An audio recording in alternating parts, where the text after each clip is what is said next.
Hello dear students, last class में हम thermal stress देख रहे थे और थर्मल स्ट्रेस के अंदर हमने पहला केस देख लिया था। First case was when body is restrained, तो पूरी तरह से बॉडी रीस्ट्रेन्ड थी तब थर्मल स्ट्रेसेस कितने आएंगे ये हमने देख लिया था। And this was sigma T is equal to alpha T E, या फिर आप इसको इस तरह से भी याद रख सकते हो कि sigma T temperature stresses will be equal to strain prevented into E. तो जब स्ट्रेन को प्रिवेंट किया जाएगा तभी स्ट्रेसेस आएंगे। तो स्ट्रेस कितना होगा, जितना स्ट्रेन प्रिवेंट कर दिया उसको यंग्स मॉडुलस से मल्टीप्लाई कर दो तो उतनी थर्मल स्ट्रेसेस डेवलप हो जाएंगी। तो ये कल की क्लास में हमने कर लिया था। आज की क्लास में हम आगे के केसेस देखते हैं। तो नेक्स्ट केस, केस 2 आप लिखो, when body is restrained against yielding support. Yielding support का क्या मतलब है कि सपोर्ट यील्ड कर रहा है, मतलब थोड़ा बहुत सपोर्ट भी मूव कर रहा है। तो जैसे फॉर एग्जांपल हमारे पास ये बॉडी थी और ये दो सपोर्ट्स के बीच में फिक्स्ड थी। इस बॉडी का टेम्परेचर रेज किया हमने T डिग्री सेल्सियस से। तो जब टेम्परेचर रेज किया तो ये जो बॉडी है, ये प्रिज्मेटिक बार है, ये एक्सपेंड करने की कोशिश करेगा और इन दोनों सपोर्ट्स के ऊपर फोर्सेस लगाएगा। अब ये सपोर्ट्स इतने ज्यादा मजबूत नहीं है कि ये उसको दबा के रख पाए, ये होल्ड करके रख पाए।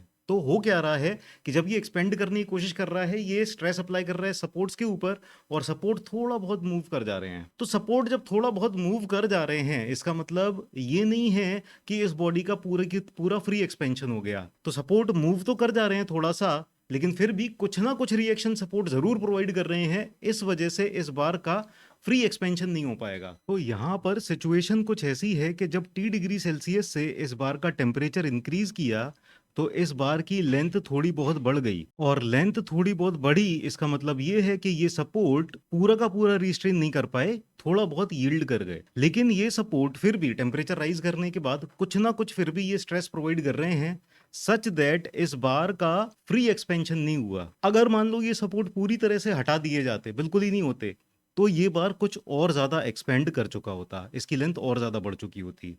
तो आई होप आपको ये समझ में आ गया कि यहाँ पर कंडीशन क्या है।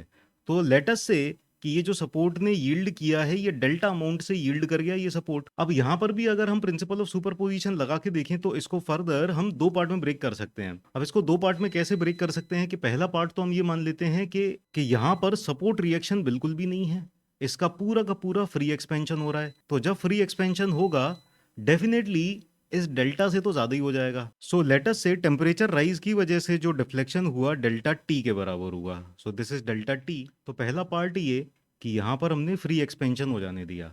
जब इसका फ्री एक्सपेंशन हो रहा है तो डेफिनेटली हमने सपोर्ट्स को पूरी तरह से हटा दिया है और यहाँ पर कोई भी रिएक्शन नहीं आ रही है। दूसरा केस ये कि यहाँ पर कुछ ना कुछ सपोर्ट्स की वजह से रिएक्शन तो था, तो जितना भी सपोर्ट्स की वजह से रिएक्शन था वो हम लगा देते हैं। तो लेटस से सपोर्ट यहाँ पर आर रिएक्शन प्रोवाइड कर रहे थे, दोनों एंड से जब आर रिएक्शन आ रहा था यहाँ पर, इसकी वजह से कुछ जो एलोंगेशन हो रहा था फ्री फॉर्म में उसको रिस्ट्रेन मिला। तो जितना एलोंगेशन प्रिवेंट कर लिया है इसने, उसको रिप्रेजेंट कर लेते हैं लेटस से डेल्टा आर से, और ये स्मॉल डेल्टा जो एलोंगेशन है यहाँ पर, ये इतना सपोर्ट यील्ड कर चुका है। तो क्लियरली आप यहाँ पर कंपेटिबिलिटी कंडीशन देख सकते हो कि कितना सपोर्ट ने यील्ड किया प्लस कितना एलोंगेशन को रिस्ट्रेन किया गया, ये दोनों को मिला के हो जाएगा फ्री फॉर्म में जितना एलोंगेशन होना था।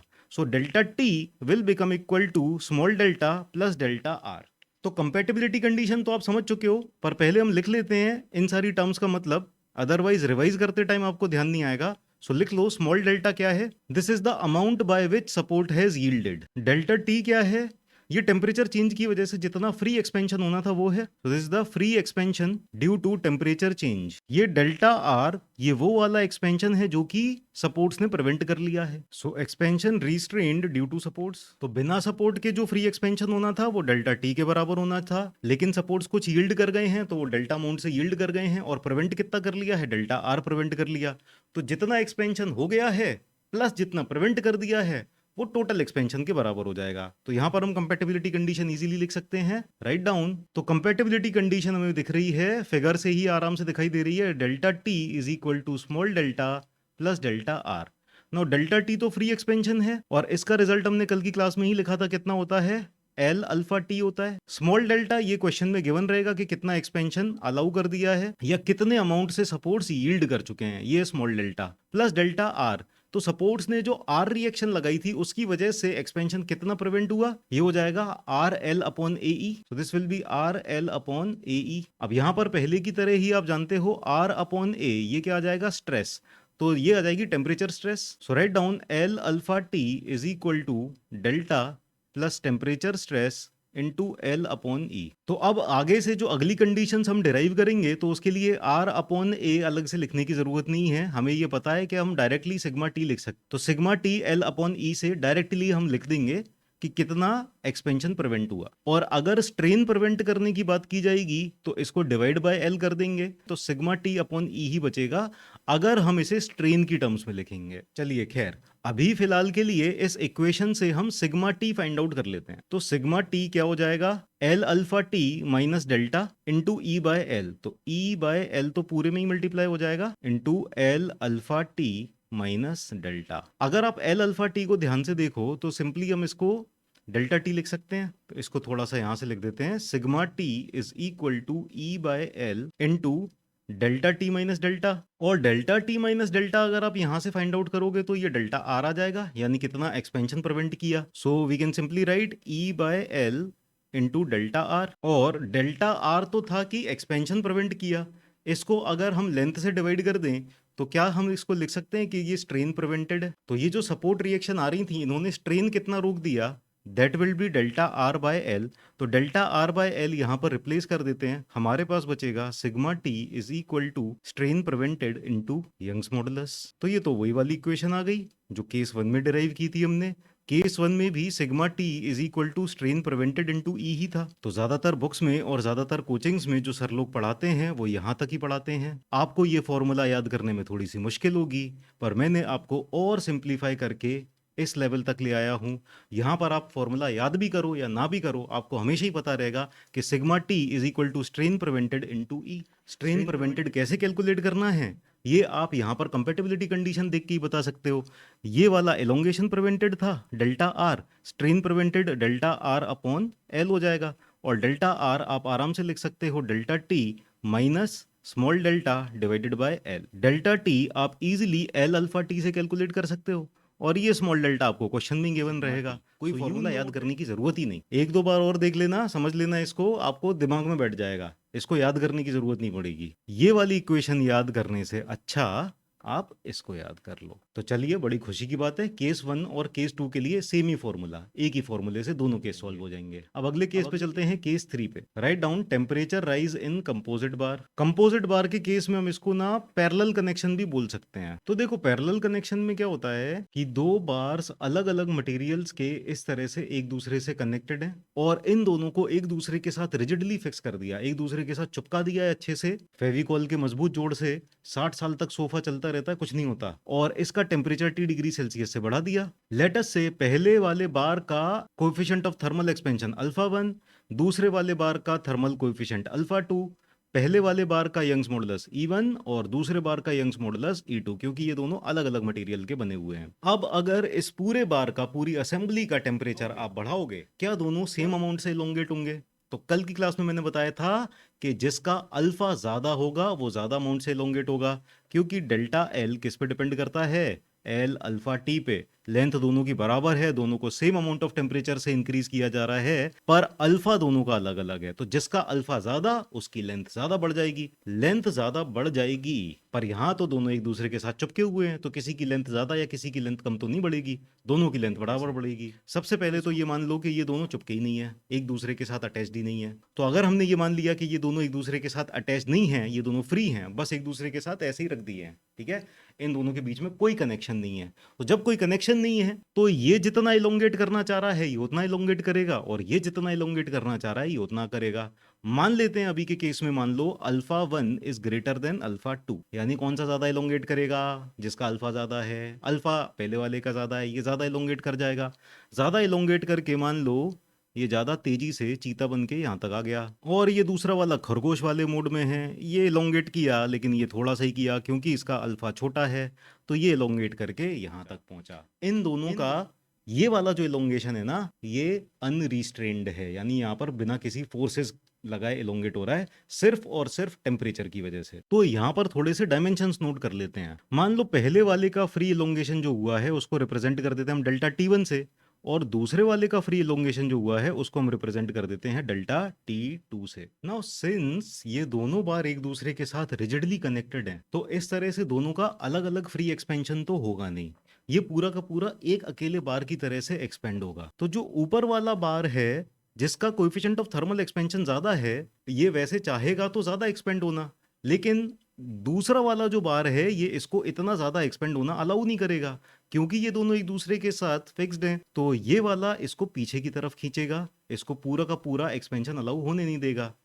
और ये वाला जो बार है ये थोड़ा सा कम इलोंगेट होना चाहता है, पर ये वाला बार इसको और ज्यादा इलोंगेट करने की कोशिश करेगा। तो सिचुएशन कुछ ऐसी बन जाएगी कि आदमी गधे को खींच रहा है और गधा आदमी को खींच रहा है, ना गधा रुक पा रहा है ना आदमी रुक पा रहा है। थोड़ा सा गधा भी आगे तक मूव हो गया, और थोड़ा जितना आदमी इसको खींच सकता था अगर ये रेजिस्ट नहीं करता उससे कम खींच पाया। तो सिचुएशन कुछ ऐसी बनेगी, दोनों के बीच में कहीं आएगा। तो ना तो इस वाले की बात मानी जाएगी कि एलोंगेशन सिर्फ इतना हुआ, ना इस वाले की बात मानी जाएगी कि एलोंगेशन इसके हिसाब से इतना ज्यादा हो गया। दोनों के बीच में कहीं ना कहीं सिचुएशन आके ठहरेगी। तो उस केस में इस वाले बार के साथ क्या हुआ कि इसके फ्री एलोंगेशन जितना हो सकता था वो थोड़ा सा कंप्रेस हो गया है, so this bar will come under compression. और ये वाला बार थोड़ा सा कम एलोंगेट होता पर इसको ज्यादा खींच के एलोंगेट कर दिया गया है, so this bar will come in tension. तो इन दोनों के बीच की सिचुएशन कुछ यहां तक बन जाएगी, है ना, ऑलमोस्ट ये यहां तक आ जाएगा। तो पहला बार भी इस लेवल तक आ गया और दूसरा बार भी इसी लेवल तक आ गया। तो both bars have come up to the same level. Now यहां पर ये जो ज्यादा बार एलोंगेट हो रहा था इसके लिए मान लेते हैं कि ये डेल्टा आर अमाउंट से कंप्रेस हो गया, so this has compressed by delta R one amount. और ये जो ब्लू वाला बार है लेटस से ये डेल्टा आर टू अमाउंट से एक्स्ट्रा इलोंगेट हो गया है, तो ये डेल्टा आर टू अमाउंट से एक्स्ट्रा इलोंगेट हो गया है। और फाइनल कंडीशन कुछ ऐसी बन गई है कि बार वन की लेंथ और बार टू की लेंथ बराबर हो गई है, और वो बराबर होनी ही है because they are rigidly attached to each other. So this is the final position of this composite bar. ना कोई भी बार थोड़ा सा आगे रहेगा ना कोई भी बार थोड़ा सा पीछे रहेगा, दोनों की लेंथ बराबर बराबर रहेगी। तो जब दोनों की लेंथ बराबर हो चुकी है तो दोनों का एलोंगेशन भी सेम है। तो यहां से हमें कंपैटिबिलिटी कंडीशन मिल गई।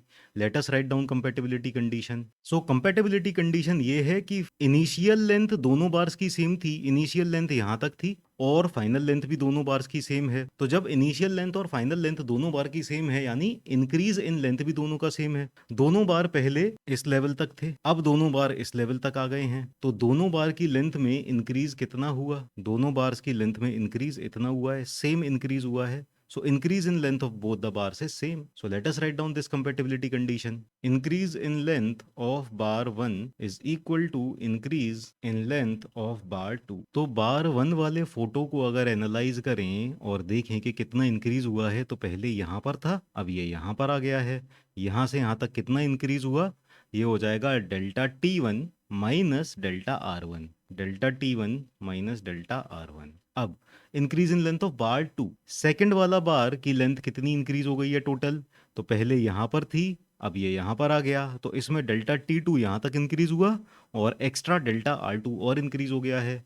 तो इसकी फाइनल इंक्रीज इन लेंथ हो जाएगा delta T2 plus delta R2। Now bar 1 के लिए डेल्टा T1 कितना था, फ्री एक्सपेंशन था टेम्परेचर चेंज की वजह से। तो टेम्परेचर चेंज की वजह से फ्री एक्सपेंशन कितना होगा, एल अल्फा टी होता है। तो यहां पर कितना आ जाएगा एल, लेकिन इसके लिए अल्फा की जगह अल्फा 1 हो जाएगा, एल अल्फा 1 टी। ये हो गया free expansion minus delta R1। तो पहले वाले बार के अंदर मान लेते हैं स्ट्रेसेस आ गई थी सिग्मा 1 और दूसरे वाले बार के अंदर स्ट्रेस आ गई थी टेम्परेचर की वजह से सिग्मा 2। तो ये हो जाएगा sigma 1 L upon E and this will be equal to L alpha 2 T plus sigma 2 L upon E. तो कंपैटिबिलिटी कंडीशन को यूज करके ये सिचुएशन बन गई है। आप यहाँ पर देख सकते हो कि एल थ्रू आउट कैंसिल हो जाएगा। एल कैंसिल आउट होने के बाद हम सिग्मा की सारी टर्म्स को एक तरफ लिख लेते हैं और अल्फा 1 अल्फा 2 की सारी टर्म्स को एक तरफ लिख लेते हैं।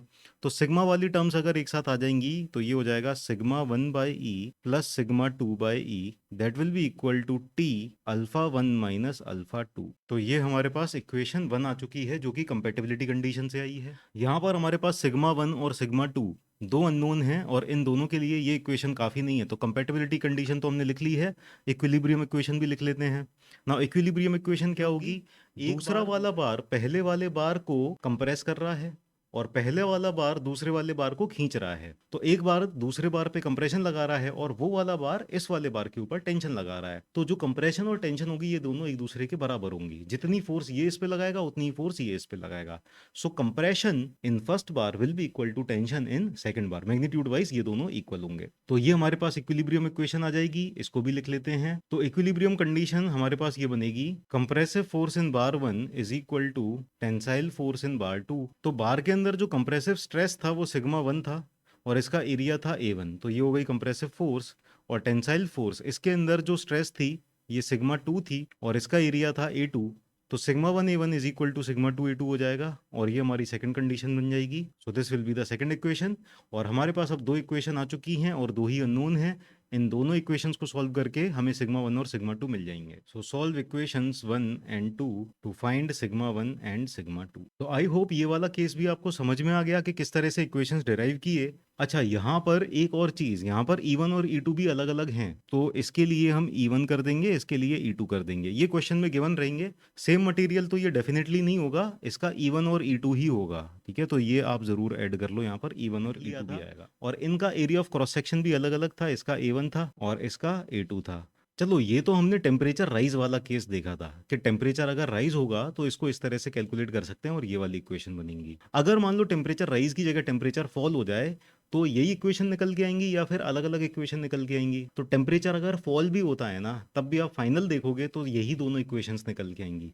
तो ये दोनों इक्वेशंस टेम्परेचर राइज के लिए भी वैलिड है, टेम्परेचर फॉल के लिए भी वैलिड है। तो नोट करके हम लिख लेते हैं, नोट में पॉइंट 1 करके आप लिखो, if temperature of the above composite bar reduces then also same equations can be used.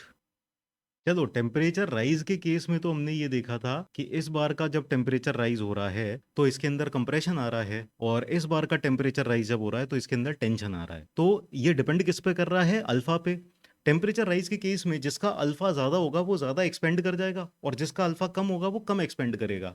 तो जो ज्यादा एक्सपेंड कर गया है उसको इक्विलिब्रियम में लाने के लिए कंप्रेस करना पड़ेगा, और जो कम एक्सपेंड किया है उसको इक्विलिब्रियम में ले जाने के लिए खींचना पड़ेगा। तो जिसका अल्फा ज्यादा है उसमें कंप्रेशन आ रहा है और जिसका अल्फा कम है उसमें टेंशन आ रहा है। तो टेम्परेचर राइज जब केस देख रहे हैं तो जिसका अल्फा ज्यादा उसमें कंप्रेशन आएगा और जिसका अल्फा कम उसमें टेंशन आएगा। लिख लेते हैं। तो सेकंड नोट पॉइंट आप लिखो, if temperature rises bar with greater alpha और बार विद लेसर अल्फा।